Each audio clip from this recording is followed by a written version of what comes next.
Какви отношения иска с вас?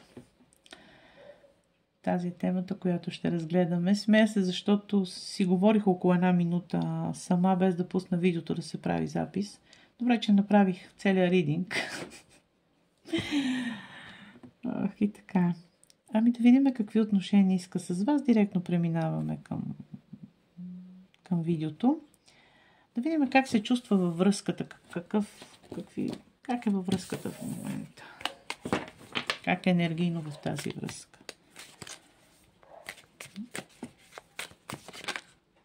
Добре, така паднаха. Считам.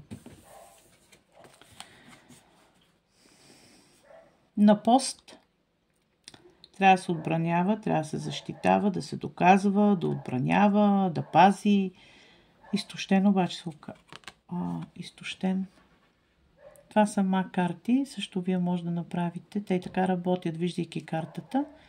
Сами може да прецените какво изпитва към вас. Първото нещо, първата мисъл, която дойде в подсъзнанието ви, това е и в ума, това е отговорът. Така работят ма картите. Изпитва бедност, трудност, вече не издържа.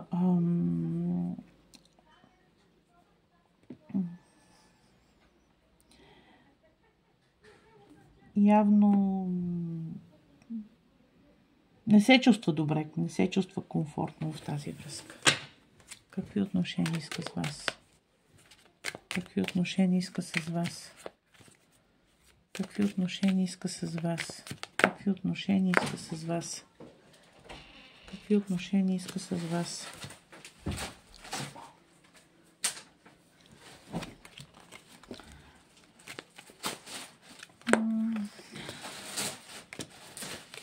Към момента не знае какви отношения иска с вас. Тук не виждам на този момент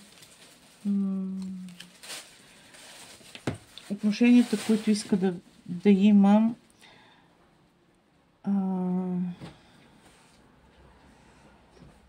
Те са циклични, тези отношения. Тези отношения не са от сега. Това са отношения от минало. Няма да резонира за хората, които са от месец-два във връзката или 3. Тази връзка е от по-стари взаимоотношения ще разглеждаме. Той много мисли за вас, но вижда във вас някаква неискреност. Тук, за съжаление, двете карти се препокриват. Той казва, аз трябва да се отбранявам, аз трябва да се защитавам. Явно ви обаче обсебват, искате постоянно да пише, да ви доказва. Затова казах, че тези карти се препокриват. Обаче той казва така, отношения, в които аз ще ръководя, аз ще командя, аз ще бъда мъжа, аз ще съм стабилността, не вие. Не вие, явно ви опитате да доминирате, да се налагате. Какви отношения на този етап иска да има с вас? Какви отношения иска на този етап да има с вас? Отношения на... Да, то определено иска да е победител, но празник, по-леките отношения, не толкова на този етап задълбочените отношения. Явно вие го принуждавате да се... Едва ли не за брак, за да ви се доказва, че той ще бъде мъжа ви до края на живота, вашия законен съпруг. Той към момента иска по-леките отношения, но той е изморен много от тази връзка.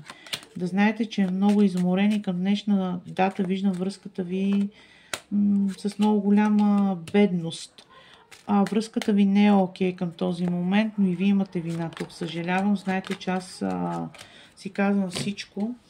И ако тази връзка се провали, не че той няма да има вина, но вие също тук имате намеса да се провали. Не бъдете толкова съдителна, не бъдете толкова строга и изискваща. Ще се радвам наистина да коментирате, да споделите и да кажете дали резонира или припознавате ли се. Много ви благодаря, ваша Елена Дерменджиева.